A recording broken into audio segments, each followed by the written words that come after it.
लोकांना काय घेणं तुमचा रस्ता झाला, रस्त्याचं काय घेणे आम्हाला. ह्या बाजाराने फोनच उचलला नाही ह्या लांबटेने. त्या घडीत इकडे होते, आता मुद्दा हातात धरताना त्याच्या तिकडे गेले काम करू राहिले. सुंदर सांगतो मी भाजपचा, अरे ऐक नाही, मला फक्त एवढं सांगायचंय का जेल निष्ठावान म्हणते ना, दिवसा आहे ना, दिवसा सूर्याच्या प्रकाशामध्ये कंदील घेऊन चालले. यांनी एकच फक्त गाव ब्राह्मणवाडा या सिटीतलं फक्त तिथं निधी दिलाय. खेड्यापाड्यामध्ये कुठलाही एकही रस्ता सोयीचा नाही. आणि विकासाच्या मुद्द्यावरती बोला. आम्ही या कोतोमध्ये आमदार येऊन शोधणार नाही. आज आपण नक्कीच भांडतोय, भांडलेही पाहिजे. लोकशाही आहे, प्रत्येकाला मत आहे. आम्ही गावाला कामं आणले, कामं केले, कामं करत राहणार आणि इथून पुढे पण करत राहणार. ही गर्दी सगळी रसद पुरवलेली गर्दी या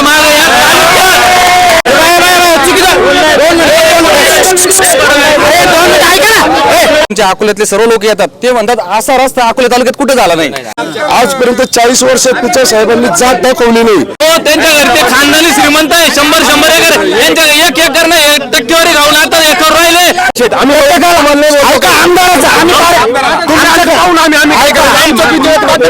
दोन मिनिट थांबा जरा शांत राहा. अरे जरा शांत राहा भावांनो. आमच्या इथं आता पोरांचे लग्न बाकी व्हायचे बाकी आहे. आपण कोतुळ गावामध्ये आहोत. तिथं विविध पक्षाचे कार्यकर्ते जमा झाले आहेत. 3-4 दिवसावर मतदान आहे. प्रत्येकाला त्याची भूमिका प्रखरपणे मांडायची. राष्ट्रवादीचे कार्यकर्ते आहेत, शिवसेनेचे कार्यकर्ते आहेत, भारतीय जनता पार्टीचे कार्यकर्ते आहेत, महाविकास आघाडी युतीचे सर्वांचे कार्यकर्ते. आपण त्यांच्यासोबत संवाद साधूया, बघूया कुणाची काय भूमिका आहे, कोण किती प्रखरतेने मांडतंय आणि नक्की कोतुळचं वारं कुठे फिरतंय. चला चर्चा करूया. नमस्ते. इथं सगळ्या पक्षाचे कार्यकर्ते जमा आहे. तुम्ही कुठल्या भूमिकेत आणि तुम्ही काय विचार करताय? आम्ही आहे आता महाविकास आघाडी बरोबर. महाविकास आघाडीचे. का मत द्यायचं त्यांना? आता फोडाफोडी सरकार थांबवायचं म्हणून मुद्दा त्यांना. फोडाफोडी राजकारण थोडं बंद करायचंय. गल्लीपासून गावापर्यंत चालू पुढे झाली ती तुम्हाला मान्य नाही. बरं, आपण त्यांच्यावर 1 मिनिटं बोलूया. आता राज्यामध्ये त्यांचं म्हणणं आहे का जी फोडाफोडी झाली, म्हणजे त्याला आज राज्यामध्ये काहीतरी चुकीचा वेगळा शब्द वापरला जातो, तो मी नाही घेणार, परंतु फोडाफोडी मान्य नाहीये त्यांचं म्हणणं आहे. जे झाले ठीक आहे, काही लोकांना मान्य नसेल, आम्हाला विकास मान्य आहे. विकास मान्य आहे. हो, परंतु फोडाफोडीच्या बाबतीत संपूर्ण राज्यात आज चर्चा आहे का जे बाळासाहेब ठाकरेंचा जो पक्ष आहे, उद्धव साहेबांचा, तो फोडला गेला. शरद पवार साहेबांचा पक्ष फोडला गेला. शरद पवारांनी 1998 मध्ये एस काँग्रेस काढली होती ना, 98 साली फोडलंच होतं ना. 78 साली. हो, एस काँग्रेस काढलं होतं, फोडलंच होतं ना. मग कसं म्हणता येईल फोडाफोडी? म्हणजे तुमचं असं म्हणणं आहे का शरद पवार साहेबांनी त्यावेळी फोडलं, आज हे तुम्हाला मान्य आहे? मला का त्यावेळेस फोडाफोडी चालत होती तुम्हाला, आता चालत नाही का? बरं, आता ही निवडणूक कुठल्या विचारांवर तुम्ही लढताय? आम्ही काय विकासाच्या मुद्द्यावर बाकी काहीच विकासाच्या नाही. हो, मुद्द्यावर लढताय. काय विकास कामं झाली इथे? ह्या गावात तालुक्यात सगळ्यात जास्त विकास काम कोतुळमध्ये झाले. कोतुळमध्ये झाली. बरं बरं, काय काय विकास कामं झाली? इथं रस्ता कॉन्क्रिटीकरणासाठी 5 कोटी रुपये आले. बरं. कोतुळश्वर तीर्थ विकासात राज्यातले नाही का 5 कोटी रुपये वन स्ट्रोक आलेत. त्यानंतर पर्यटनचे 1.5 कोटी रुपये आलेत. नंतर याचे आदिवासी विकासचे असतील, आदिवासी विकासचे 12 कोटी रुपये आलेत. नाही ते 25-15 तर निधी तो आहे का, 15 आणि 20 लाख रुपये सांगतच नाही मी, नाही का. पण माझ्या हिशोबाने गावात राज्यातल्या जेवढ्या योजना आहेत ना, सगळ्या योजना मी कुटुंब राबवण्याचा प्रयत्न केला. हो, त्यांचं म्हणणं आहे की इथं मोठ्या प्रमाणावर निधी आलेला आहे. निधी आम्ही निधी आला मान्य करतो, पण यांनी निधी आणला त्याच्यामध्ये मोठा भ्रष्टाचार झालेला आहे. कोतुळ देवस्थानमध्ये यांनी निधी आणलाय, त्याच्यावरती कॉन्ट्रॅक्टर जे लोक आहे लांबटेंचे, त्यांनी काय केलं, गिरीश महाजन तिथं 5% दिले आणि त्याच्याबद्दल तिथं निधी आणला. त्याच्यामध्ये 10-20% पैसे खाल्लेले यांनी सगळ्यांनी. आणि हे सगळं जे कामं झाले गावामध्ये त्याच्यामध्ये मोठे 10-20% काम पैसे घेतले यांनी. आज लांबटेन मागे जे काम करतात गावातले हे सर्व ठेकेदार आहेत. जे कार्यकर्ते 10वी शिकलेले 12वी शिकलेले ते ठेकेदार झालेले आहे. त्याच्यामुळे या तालुक्याची अवस्था या ठेकेदारांमुळेच आणि किरण लांबटेमुळेच बेकार अवस्था या तालुक्यामध्ये तयार झालेली आहे आता. त्याच्यामुळे आमच्या गावात विकास म्हणता, पण विकास दुसरा कोणता करता नाही आला का? शैक्षणिक संस्था एखाद्या कोतुळमध्ये आली का? आज शाळेची परिस्थिती आमच्या हायस्कूलमध्ये मुलांना बसण्यासाठी वरून पत्रे सुद्धा नाही, पाणी गळतंय सगळं खाली. कोणत्या प्रकारची आरोग्य व्यवस्था आमच्या कोतुळमध्ये नाही. बाकी शिक्षणावर खर्च केला नाही, कशावर केला, कशामुळे केला नाही. यांनी फक्त 5-6 महिन्यामध्ये जेव्हा गद्दारी केली आणि तिकडून त्यांना खोके मिळाली. प्रत्येक आमदाराला 1500 कोटी 2000 कोटीचा निधी राजदादांनी दिला, त्यामुळे हे आमदार तिकडे गेलेले पैशासाठी. तुमचं म्हणणं विकास कामांमध्ये भ्रष्टाचार झाला? विकास कामांमध्ये म्हणजे आमदार गेलेच कशासाठी? गद्दारी केली, फक्त त्यांनी पैसे कमवण्यासाठी केलेली आहे असं मला वाटतं. आणि 2000 कोटीचा निधी आणला म्हणतो, पण आता समजा कोतुळ गावामध्ये 15 कोटीचे सांगता 15 कोटीचे कामं झाली, पण शैक्षणिक लोकांच्या उद्देशासाठी काय काम केलं शेतकऱ्यांसाठी? एकही बांधरा इथं त्या कोतुळच्या जेव्हा रोटेशन होतं, हेच कार्यकर्ते इथं टेजवर बसलेले होते.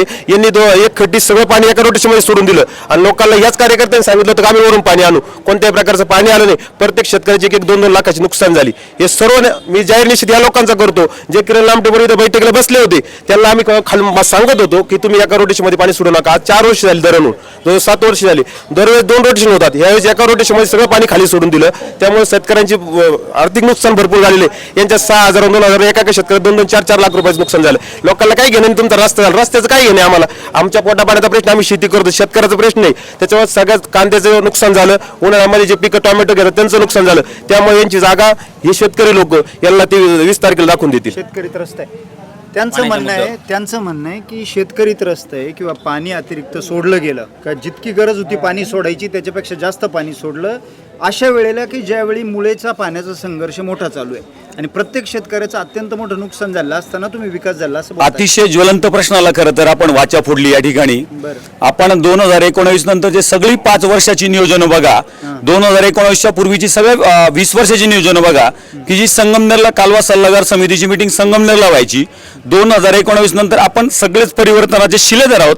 या सगळ्यांनी परिवर्तन केलं आणि पहिला विषय असा झाला का कोतुळमध्ये कालवा सल्लागार समितीची मिटिंग व्हायला सुरुवात झाली. खरं तर संगमनेरवाले सातत्यानं दादागिरी करतात, पाणी खाली वाहून नेण्याचा प्रयत्न करतात आणि आम्हाला ती संगमनेरकरांची दादागिरी अकोल्यात आमच्या शेतकऱ्यांनी करतं भूमिहीन व्हायचं, धरणं आमच्या लोकांच्या शेतीमध्ये होणार, आमची लोक भूमिहीन होणार, त्यांना तुटपुंजी मदत मिळणार आणि पाणी खालचे पळवणार, ही आम्हाला त्यांची दादागिरी मोडायची होती. आणि 2019 नंतर प्रत्येक वर्षी 20 असेल, 21 असेल, 22 असेल, 23 असेल आणि 24 असेल, प्रत्येक वर्षी आतापर्यंत हरिश्चंद्रगडापासून पिंपळगावच्या धरणापर्यंत मागच्या वर्षी एवढा मोठा दुष्काळ होता. त्याही परिस्थितीमध्ये सांगतात रोटेशन सोडलं आणि कोणाला कमी पडलं हे सांगा. शेतकऱ्यांना पाणी पुरवणं ही महत्वाची गोष्ट आहे आणि आभाळवाडीपर्यंत जो आपला लाभ क्षेत्रातला एरिया आहे त्या शेतकऱ्यांना जास्तीत जास्त न्याय देण्याचा प्रयत्न केला. मधल्या काळात मागच्या वर्षी महाराष्ट्रावर दुष्काळ असताना लईत आणि लिंगदेवच्या शेतकऱ्यांना थोडासा पाण्याचा प्रश्न निर्माण झाला. तिथं केटीवरची उपलब्धता नाही आहे. या पुढच्या काळामध्ये नवीन पाण्याची उपलब्धता होणं थोडंसं अवघड दिसत असलं तरी बॅरेजेसच्या स्वरूपामध्ये मोठं काम खरं तर प्रातिनिधिक स्वरूपामध्ये पाडाळणे असेल, त्यानंतर धामणगाव पाटचं असेल आणि लईतचे हे 2 बॅरेजेस निर्माण करण्याची भूमिका या ठिकाणी तालुक्याच्या नेतृत्वाने घेतली आहे. त्यांचं म्हणणं असं आहे की शेतकऱ्यांचं नुकसान झालंय, प्रत्येक पाणी संपलं, तुम्ही म्हणताय पाणी संपलं तर नुकसान होईल ना. पाणी पिंपळगाव खानच्याच लोकांना संपलं नाही, बोरीच्या लोकांना संपलं नाही, बोलेवाडीच्या लोकांना संपलं नाही, पांगरीच्या लोकांना संपलं नाही, मोगरजच्या लोकांना संपलं नाही, धामणगाव पाटच्या लोकांना संपलं नाही, पाडाळण्याच्या लोकांना संपलं नाही, शेलतच्या लोकांना संपलं नाही, पैठणच्या लोकांना संपलं नाही. अजून वरती तुमचं म्हणणं शेतकऱ्यांचं नुकसान झालेलं नाहीये. पाणी तू आढावा घ्या ना साहेब.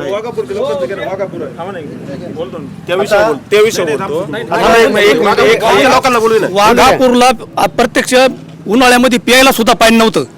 पाणी मुरुच्या अर्ध्या लेवल आलं. आमदाराला मी 50 फोन केले असतील, किरण लामट्यांना, का वाघापूरला प्यायला पाणी नाही राहिलं. आमचं 1-2 डापे जर मुरुच्या लेवलच्या खाली जायच्या आधी आम्हाला जर पाणी सोडलं तर आमची कशी कड निघून जाईल. ह्या बाजाराने फोनच उचलला नाही ह्या लामट्याने आणि ह्या वाघापूर गावामधून 750 मतदान केलं आम्ही स्वतःच्या आत बोलून, सगळे कार्यकर्ते झोंबून. हा माणसाने शेवटपर्यंत फोन उचलला नाही. एवढा माज आलेला या आमदाराला. ह्या आमदाराला आपल्याला 100% घरी बसवायचं यावेळेस. आणि रोडची अवस्था जाऊन बघा, 10 वर्षापासून रोड आहे आमचा, आजही खड्डे तसेच आहे. अरे तुरे का बोलतो, आम्ही तेवढी तळमळ आहे, आम्ही मतदान केलेलं आहे. आज रोड तुम्ही रोडचं आत्ताही जाऊन बघा, कोतुळ ते वाघापूर रोडची काय अवस्था आहे. शाळेतल्या मुलांना चालता येत नाही, अशी बिकट अवस्था आहे रोडची. कुठलाच विकास नाही. यांनी एकाच फक्त गाव ब्राह्मणवाडा या सिटीतलं फक्त तिथं निधी दिलाय. खेड्यापाड्यामध्ये कुठलाही एकही रस्ता सोयीचा नाही. पाण्याच्या मुद्द्यावर बोलायचं होतं. रवी भाऊंनी जो मुद्दा मांडला ना आता का पाणी सोडलं, मला एक सांगा, 13 केटोरला 5 MCFT पाणी लागत. त्यांना माझ्यापेक्षा जास्त अभ्यास आहे. 5 MCFT एका केटोरला पाणी लागतं. इथून खाली फक्त 13 केटोर आहे. तिरीपाची 65 MCFT पाणी. मग 365 MCFT पाणी का सोडलं? मग लंकेला नेलं का पाणी? बरं, लाभ क्षेत्रामध्ये जायला फक्त 13 केटोर आहे. त्याच्यानंतर काय? मग एवढं पाणी एवढं फास्ट का सोडलं? काय कारण काय नेमकी? म्हणजे आमदार साहेबांनी पाणी ऐकलं का काय केलं? ते म्हटले की कोणतं नुकसान झालं नाही. आज आमच्या मोगरजचा जो गटर आहे कोतुळ शहरचा, त्या ठिकाणी रमेश मेजरनी मला आठवतं 2 एकर टोमॅटो वरती 1 एकर टोमॅटो केलेली होती. अक्षरशः त्याच्या खालून डोहातून पाणी रातचं काढायचं आणि ते उपसायचं काम हे पूर्ण या परिसरातले मोगरजच्या ती बाजू आहे पूर्ण कोरडी झालेली होती. ते म्हणतात नुकसान झालं नाही. यांना हे सर्व मी काय सांगितलं, सगळे व्यावसायिक लोक आहेत, त्याच्यामुळे याला शेतकऱ्याचं काही देणं घेणं नाही. त्यामुळे मी सांगतो पूर्ण पूर्ण परिसर मोकळा होता. तिथं आमच्या मोटरी आहेत, आम्हाला माहिती आहे पूर्ण किटर मोकळा झाला होता पाण्याच्या खाली, आणि इथून खाली वाघापूर पासून खाली जे तासपर्यंत आहे ह्या लोकांना रोटेशन मध्ये पहिलं पाणी निघून गेल्यामुळे ज्यावेळेस मार्च मध्ये शेवटच्या टप्प्यामध्ये पाणी लागतं ते कोणत्याही किटेमध्ये इथून धरणाच्या खालच्या क्षेत्रामध्ये कुठंच पाणी शिल्लक राहिलेलं नव्हतं. त्यामुळे शेतकऱ्यांचं अतिशय मोठं नुकसान, आणि त्यानंतर उन्हाळ्यामध्ये टोमॅटोला सगळ्या भाजीपाल्याला बाजार होते, यांनी अतिशय मोठं नुकसान या आमदारांनी त्या ठिकाणी केलेले. त्यांचं असं म्हणणं आहे की शेतकऱ्यांचं, आता ते ऑन कॅमेरा बोलत आहे की मोठ्या प्रमाणावर नुकसान झालं, पाणी सोडून दिलं होतं, पाणी नव्हतं. पाण्याच्या संदर्भात मला इतकी माहिती नाही, पण मी एका विषयाला हात नक्कीच घालील की विरोधकांनी प्रचार केलाय गद्दारी गद्दारी. अहो, समोरचा जो उमेदवार आहे त्याच्या घरात असा एकही पक्षाचा झेंडा सापडणार, प्रत्येक पक्षाचा झेंडा, मनसे असू द्या, तुमची शिवसेना असू द्या, तुमची आपले भाजप असू द्या, असा एकही पक्ष का तो झेंडा त्या घरात सापडणार नाही. असे सगळे पक्ष, मग खरे गद्दार कोण? माझा विषय असा आहे का खरे गद्दार कोण? माझा विषय इतकाच आहे. त्यांचं म्हणणं असं आहे, 2 मिनिट शंकर यायला देऊ दे. ते त्यांचं म्हणणं आहे की आता आम्ही तो उमेदवार नवीन उमेदवार आहे, मागच्या त्याच्या वडिलांच्या काळातला विषय बोलले, आज डॉक्टर बोलले, डॉक्टर पहिल्यांदा शिवसेनेत होते, नंतर मनसेत आले, मनसेतून ते कुठे गेले, काँग्रेसमध्ये होते काही दिवस, त्यानंतर राष्ट्रवादीमध्ये आले, आणि त्यानंतर आता गद्दारी झाली. त्या टायमाला एक दिवस शरद पवारांकडे गेले, पहिले अजित पवारांकडे गेले, नंतर परत शरद पवारांकडे गेले, आणि परत अजितदादाकडे गेले. तो माणूस कुठपर्यंत आम्हाला त्याची पण माहिती आहे. त्याच्यावर भांगरे साहेबांनी टीका करू नये यांनी, कारण भांगरे साहेब त्यांचा अवस्था त्याच्या खानदानी श्रीमंत माणूस, आणि त्याच्या घरामध्ये 2 आमदारकी येऊन गेलेली आहे. त्यामुळे ते या लोकांनी या खालच्या पातळीवर जाऊन भांगरे कुटुंबावर बोलू नये असं मला वाटतं. पहिली गोष्ट म्हणजे एक मिनिट मी बोलतो 1 मिनिट. मला कोणा टीका टिप्पणी करायची नाही. मला फक्त एवढंच सांगायचं आहे का जे निष्ठावान म्हणते ना, दिवसा आहे ना, दिवसा सूर्याच्या प्रकाशामध्ये कंदील घेऊन चालली, ते कोणीच निष्ठावान नाहीये. ते सगळे इकून तिकून वागले तुमच्या सहित. मी तुम्हाला हे सांगतो, पण तुमची माहिती दाखवा सगळे. त्याच्यामुळे कोणी निष्ठेच्या वाता करायच्या नाही, निष्ठेच्या वाता कोणी करायच्या नाही. आणि विकासाच्या बाबतीत जर विकासाच्या बाबतीत फक्त मला एकच म्हणायचंय, मला विकासाच्या बाबतीत एकच म्हणायचंय, तुम्ही कोणी टक्केवारी घेतली, काय झालं, कोण कॉन्ट्रॅक्टर होते, 10वी नापास का पास त्याची घेण नाही, कोण किती शिकले, कोण किती मोठे झाले याचीच घेण नाही. आम्ही गावाला कामं आणले, कामं केले, कामं करत राहणार, आणि इथून पुढे पण करत राहणार. सत्ता नसताना सुद्धा राधाकृष्ण विखे यांच्याकडून आम्ही कामं करून घेतले. बाजारतळ असेल, आम्ही एसटी स्टँड असेल, हे एसटी स्टँड राज्यातलं ही पहिली गोष्ट आहे का कृषी विभागाने एसटी स्टँड बांधले. त्याच्यामुळं हा लोकांचा हा जो बोलतापा आहे ना, कोणीच येत नाही. लोक विकासाबरोबर आहे. काय होतं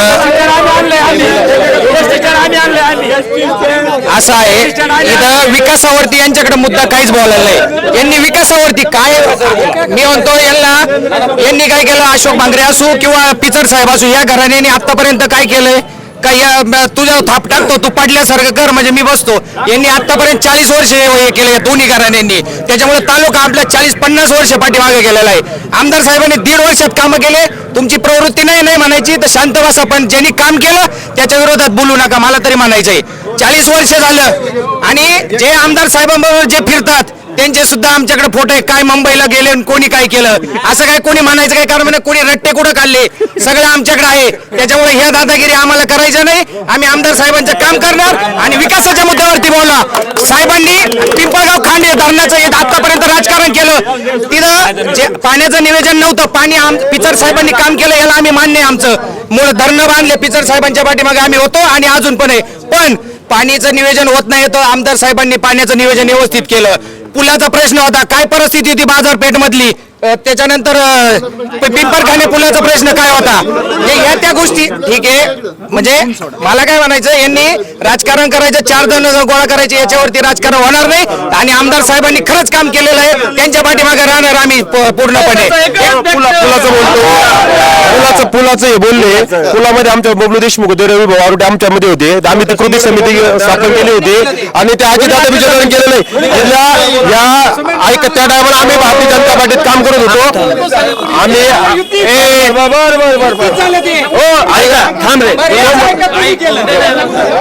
आम्ही तेव्हा भारतीय जनता पार्टीत होतो आणि आता आमदार सांगतो मी भाजपचा अरे ऐक नाही आमदार सांगतो आता मी बीजेपीचा उमेदवार नाहीये मग तुम्ही बीजेपीचा श्रेय कशाला घेतात तुम्ही लोकांना सांगा आज आमचा आमदार थांब 2 मिनिटं हा आमदार आहे ना त्या गाडीवर एका बीजेपीचा एकाही माणसाचा फोटो नाही कोणाचा फोटो नाही आता बीजेपीचं काय सांगता मी ज्यावेळेस बीजेपी होत होतो तेव्हा सुधीर मुनगंटीवार तो पूल मंजूर केला 2017 ला पूल मंजूर झाला 2019 ला आमदार झाले तेव्हा या पुलाचा नामदाराचा काही संबंध नाही आणि ते म्हणतात युती सरकारने केला तर लांबटे डॉक्टरांनी मोदी साहेबांचा आणि देवेंद्र फडणवीसचा फोटो लावावा आणि मग मत मागावे आमचा असा आरोप आहे यांच्यावर संजीव भाऊ आता इथं तुम्हाला ही गर्दी दिसते ना ही गर्दी सगळी रसद पुरवलेली गर्दी या मागे मध्ये 4 दुकानं जे चालवते ना ते त्याच्या मागे होते ज्यांनी त्यांना मदत केली ते त्याच्या मागे होते जे कॉन्ट्रॅक्ट घेऊन कामं करते जे टक्केवारी खात्या हे 4 सोडून या आमदाराच्या मागे तुम्हाला दिसणार नाही आणि हे तुम्हाला मतदानातून कारण 2019 ला हा शंकर घोलप एकटा ग्रामपंचायत मध्ये सभा घेऊन स्वतः एकट्याने खर्च केलेला आहे याच्यातलं कुणी नव्हतं त्यावेळेस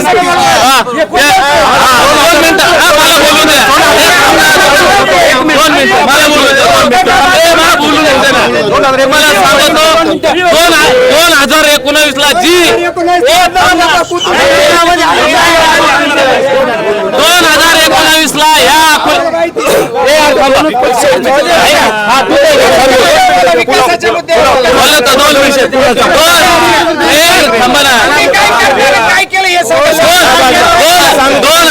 2019 ला या अकोले तालुक्याने जी चूक केली ती चूक दुरुस्त करण्याचं काम आता सगळे युवक करून राहिले आम्ही एक कुतूहलमधून 100 युवकांची टीम केलेली स्वतः वर्गवणी काढून आम्ही दादा भांगरेंचं काम करतो आम्ही डिझेल घालून पावडे खाऊन आता जे काम करतात ना त्यांना रसद पुरवली गेलेली लाखोनी रसद पुरवली त्या घडीत इकडे होते आता मुद्दा हातात धरताना त्याच्या तिकडे गेले काम करून राहिले याच्यापेक्षा काय नाही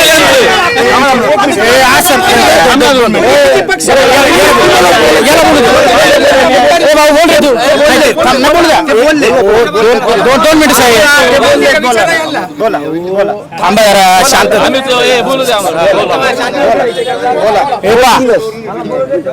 आज आपण विकासावर चर्चा करतोय पण विकास म्हणजे नुसते रस्ते बांधणे नव्हे नुसते रस्ते बांधणे म्हणजे विकास होतो हा समज डोक्यातून काढून टाका पिचड साहेबांनी 40 वर्ष रस्ते बांधलेच नाही का या तालुक्याला आकार कोणी दिला ह्या तालुक्याची माती कुणी चेंदरली कुणी ती उभी केली तालुक्यात रस्ते कुणी बांधले पुलं कुणी बांधले 2 मिनिट थांबा साहेब कुणी केलं हे सगळं हे काय 3.5 महिन्यात 3.5 वर्षापूर्वीच्या सरकारने केलं की त्याच्या आधी वर्षाच्या 40 वर्षाच्या पिचड साहेबांनी केलं याचं उत्तर आहे का कुणाकडं आज आपण नक्कीच भांडतोय भांडलेही पाहिजे लोकशाही आहे प्रत्येकाला मत आहे पण विचार करताना 40 वर्षापूर्वी काय होतं आणि 40 वर्षानंतर काय आहे आणि आपल्या नेत्यांनी नेमकं 3.5 महिन्यावर 3.5 वर्षात काय केलं याचा अभ्यास करा ना तुम्ही आम्ही म्हणत नाही आमच्या पक्षाला मत द्या किंवा आमक्याला द्या तमक्याला आम्ही काय सांगतो तुम्ही तुमची सद्विवेक बुद्धी वापरा ज्या माणसांनी 40 वर्ष राज्य करून तालुका सांभाळला तालुका एक संघ ठेवला तालुक्यातल्या प्रत्येक घराघरामध्ये पाणी पोहोचवलं वीज पोहोचवली दूध संघ काढला साखर कारखाना काढला कुणासाठी काढला तुमच्या आमच्यासाठीच काढला ना आज जर तुम्ही त्याच्या पाठीमागे नसाल तुम्ही या काही लोक उपकाराची जाण ठेवतात काही ठेवत नाही मला त्याच्याबद्दल नाही बोलायचं पण ज्याचं काम आहे त्याला कामगारच म्हटलं पाहिजे पिचड साहेब हेच या तालुक्याचे शिल्पकार आहेत आणि हेच खरे भाग्यविधाते आहेत कुणी आज कितीही म्हटलं मी कार्य सम्राट आहे मी हे केलं मी ते केलं पण पिचड साहेबांच्या काळामध्ये तुम्ही कधीच ऐकलं नसेल का याला एवढी टक्केवारी त्याला तेवढी टक्केवारी हा शब्द फक्त आम्ही बोलण्याच्या परीक्षेत ऐकायचो पण आता स्टँडवर जरी बसलो तरी ऐकू येतो काय आणि कशासाठी आणि एवढीच जर तुम्हाला पैशाची गरज आहे व्यवसाय करा ना जनतेच्या मढ्यावरचं पैसे खाणं आणि राजकारण करणं हे कधी चांगलं नाही मित्र राजकारण केलं पाहिजे तुम्ही पण कसं केलं पाहिजे नीतिमूल्यांचं केलं पाहिजे संस्काराचं केलं पाहिजे काल परवाची एक गोष्ट आहे पिचड साहेबांच्या प्रचाराची गाडी चालली होती सन्माननीय आमदार काय म्हटले जळाला म्हणून सांगा काय हे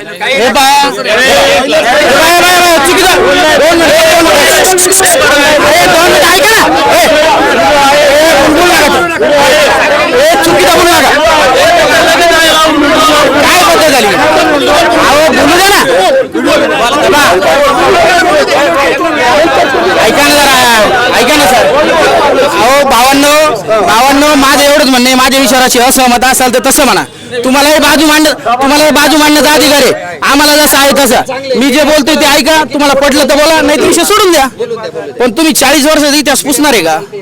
असा कोणता जादू आहे यांच्याकडे का 40 वर्षामध्ये केलेला विकास हा संपवणार आहे? 40 वर्षापूर्वी धरणं होते का? 40 वर्षात धरणं झाले ना. मग तुमच्या कारकिर्दीमध्ये एक तांब्या कुठं अडवला का पाण्याचा? बरं का, तुम्ही लाथा माराव, कार्यकर्त्याला गजंड्या मारा, तो तुमचा अधिकारी, तुम्ही त्याला खाऊ घातले नाही ना. आम्हाला काय करायचं उदाहरण ठेवून? जे आम्ही ऐकतो तेच बोलणार. हो हे पा, तुम्ही तुमची बारी आल्यानंतर बोल. 2 मिनिट थांबा जरा, शांत राहा. अरे जरा शांत राहा भावना. आमचं भांडण कार्यकर्त्यांशी नाहीये. हे पा भावांनो, जरा शांत बसा. हे बा आमचं 2 मिनिटं. अहो माझं बोलणं आहे का? ह्या तालुक्यात संस्काराचं राजकारण होतं, नीतिमूल्याचं राजकारण होतं. आमचंच ऐकावं लागणार तुम्हाला भविष्यात. हेही लिहून घ्या आमच्याकडून तुम्ही. बर हे पा, आता इथून पुढं आता जे राजकारण चाललंय ते अत्यंत गलिच्छ पातळीत चाललंय. जो माणूस आजारी आहे त्या माणसावरती तुम्ही आरोप करता. बरं करा नाही का जायना, पण त्यात नीतिमूल्य असले पाहिजेत. तुमचे वडील, तुम्हालाही वडील आहेत, ते वयोधारी आहेत, त्यांचाही आम्ही मान ठेवतो. पण एखाद्या व्यक्तीबद्दल चुकीचं बोलणं, त्यांनी उभं केलेल्या संस्थांवर आरोप करणं हे फार चुकीचं आहे. आज तुम्ही वाटत असेल भाऊ आपल्याला कुणी रसद पुरवतं, रसद किती दिवस? मतदान होसपर्यंत. पण त्याच्यानंतर सत्य काय जनतेला कळणारच ना. 1 मिनिट त्यांच्यावर मला बोल द्या. त्यांचं असं म्हणणं आहे की एक संस्काराचं किंवा नीतिमूल्याचं राजकारण झालं पाहिजे. पिचड साहेबांच्या बाबतीत जी काही वक्तव्य सन्माननीय आमदारांकडनं मधल्या काळात झाली, म्हणजे ते त्यांना आयुष्य मिळावं, बरे व्हावे, माझा विकास बघायला, किंवा बाकीची काही वक्तव्य, ही वक्तव्य कशी वाटतात? निश्चितच पिचड साहेबांकडे बघण्याचा तालुक्याचा दृष्टिकोन एक वेगळा आहे.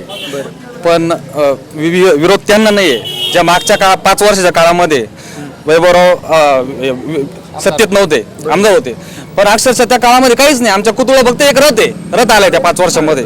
असं कुठं दुसरं काही काम आम्हाला दिसलं नाही. आणि यांचं जे म्हणणं आहे ना का विकास तुमच्या अकोल्यातले सर्व लोक येतात ते म्हणतात असा रस्ता अकोला तालुक्यात कुठे झाला नाही. आणि हे आमचं टीका काय करतात? टक्केवारी खाल्ली, पैसे खातं कोण? इथे पुलाला ज्यांचे मशिनरी चालू होते, ज्यांचे डंपर चालू होते, त्यांनी फुकट वाळूच्या पावत्या घेतल्या आणि तिकडे ते पैसे खाणारे ह्या रोडचा मुरुम काढायचा आणि तो कोतुळीश्वरी टाकायचा असं ठरलं होतं. काहींनी तो मुरुम त्यांच्या घरी नेला. मग आता नेमकं याच्यात भ्रष्टाचार कोण आहे? असं सर्व लोकांचं म्हणणं होतं का तो मुरुम कोतुळेश्वर मंदिराच्या तिथे टाकायचा, हा त्यांनी त्यांच्या घरी नेला.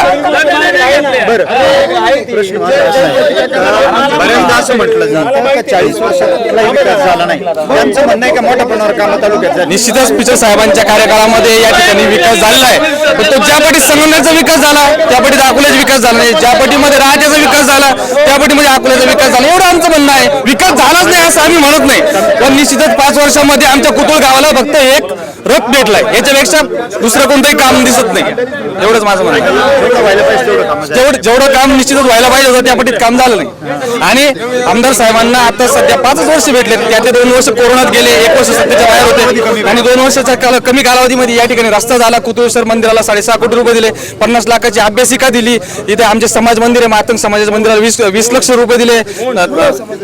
मातंग समाजाच्या सभामंडपाला मातंग समाजाच्या सभा मंजूर केलेत. त्याच्यानंतर नाविक समाजाच्या सभामंडपासाठी 15, हे सुतार समाजासाठी 10 लक्ष रुपयाचा निधी दिला. तिथे विकास काम पूर्ण झालंय. आणि हे म्हणतात ना आम्ही 2019ला आमदार साहेबांबरोबर होतो. निश्चितच हे कार्यकर्ते 2022 पर्यंत आमदार साहेबांबरोबर होते, 2022 पर्यंत होते, सगळेच होते. म्हणजे यातले काही जण बीजेपीत होते, शामराव असतील, सचिन असतील, हे नव्हते. पण जे 2022 पर्यंत आमदार साहेबांबरोबर होते त्यांनी एखादं काम साहेब आम्ही आमदार साहेबांकडून आणलं. आणि तो जो याचा काल तो वाघापूरचा एक जण कार्यकर्ता सारखा म्हणतोय मी आमदार साहेबांना 50 फोन केले. आमदार साहेब 8 दिवसाला या चौकात येतात आणि तो या चौकात समोरच्या दुकानात काम करतो. मग त्याचं म्हणणं होतं आता तुम्ही इथे आले, तुम्ही काय आम्हाला निमंत्रण दिलं का? नाही, आम्हाला कळलं तुम्ही आलो, आम्ही ते आलो. मग आमदार साहेबांनी त्यांनी स्वतः सांगायला होतं. आता 50 त्याच्याकडे आमदार साहेबांचा नंबर आहे का? तो शिवसेनेमध्ये होता, आता उद्धव ठाकरेकडे होता, आता बी उद्धव ठाकरेकडे. तो त्या आमदार साहेबाबरोबर नव्हता. त्यांची सगळी सेना कुठे होती माहिती का? स्टेज. मला विचारायचं तुम्ही आता मध्ये बोलले काम झालेलं नाही, ते म्हटले काम आलेलं आहे तुमच्याकडे सभा म्हणतात. अजून त्या कामाचा कुठलाही कुठेही सुद्धा मारले गेले, ते फक्त कागदावर आहे काम. ते कागदावर उद्घाटन पण झालेलं नाही. आमदार साहेब आले होते पण त्यांनी उद्घाटन देखील केलं नाही, ते निघून गेले. केले त्या कामाची कुठल्याच प्रकारचं अजून त्या जागेला कुदळी मारली नाही. आणि बोलायचं झालं तर मी पिचड साहेबांबद्दल फक्त एकच बोलतो, आजपर्यंत 40 वर्षात पिचड साहेबांनी जात दाखवली नाही. आजपर्यंत आम्हाला 40 वर्षात कधीच कळलं नाही आम्ही या जातीचं. फक्त या 5 वर्षात आम्हाला कळायला लागले जात म्हणजे काय असतं हे फक्त 40 या 5 वर्षात आम्हाला आमदार साहेबांनी दाखवून दिलं. आणि म्हणजे असं नाही का आपण आमदार कसा पिचड साहेबांनी 40 वर्षात जरी विरोधक असेल किंवा जरी सत्तेत असेल सोबत असू किंवा त्यांच्या मागे असू कधीच पिचड साहेबांनी वैभव म्हणून असं का हा माझा नाही हा दुसरा आहे कधीच असं राजकारण केलं नाही पिचड साहेबांनी. त्याच्यामुळे सांगतो या तालुक्याची जनता सुज्ञ आहे आणि आजचा आवाज आहे 100% वैभव भाऊच आमदार होणार या तालुक्याचे हे मी तुम्हाला ठामपणे सांगतो. तुम्हाला मी सांगतो काल इतक्या खालच्या पातळीवर पिचड साहेबांना वक्तव्य केलं. हे बाई हे ॲडो ग्रुप आहे.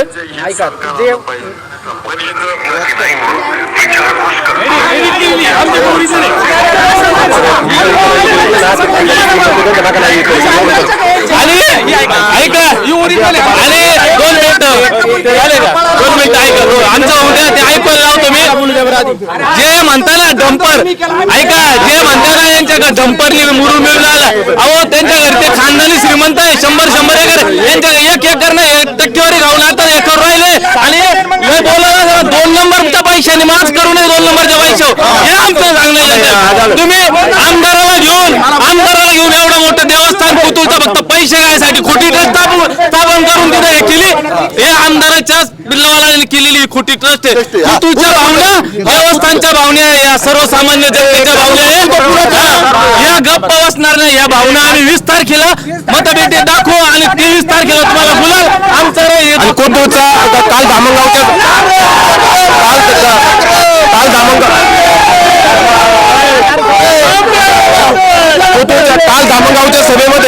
काल धामणगावच्या सभेमध्ये एक पोरगा म्हटला की कोथरूडगाव सगळं दारुण झालं. आम्हाला आमदार साहेबांना सांगायचं आमच्या गावाची बदनामी करू नका. कोथरूडगाव सगळं दारुण झालं म्हणजे आमच्या इथं आता तरुण पोरांचे लग्न बाकी आहे. आणि आमदार कुतूळ दारुडे आले तुमच्या संघ कुतूळ दारुडे आलं का आणि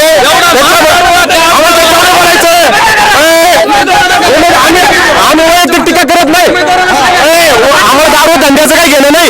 पण जो पोरगा तिला म्हटलं कोतो दारू झालं कोतोमध्ये पोरांचे लग्न होणं बाकी उद्या लोक तालुक्यामध्ये संदेश काय जाईल. त्याच्यामुळे आमच्या कोतोमध्ये जर त्यांनी जर माफी मागितली नाही आमदार साहेबांनी कोतो दारू झालं म्हटल्यावर आम्ही या कोतोमध्ये त्या आमदार येऊन शोधणार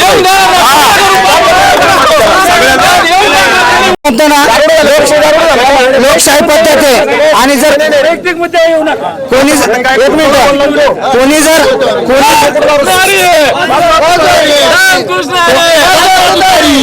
ना बरं का कोणी जर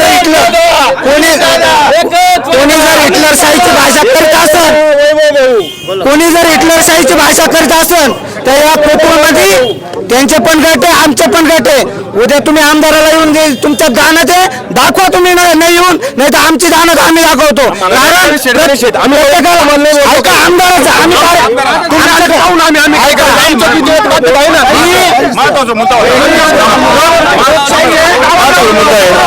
सगळ्यात महत्वाचा मुद्दा असा आहे ज्यावेळेस ते रवी आरोडे बोलले का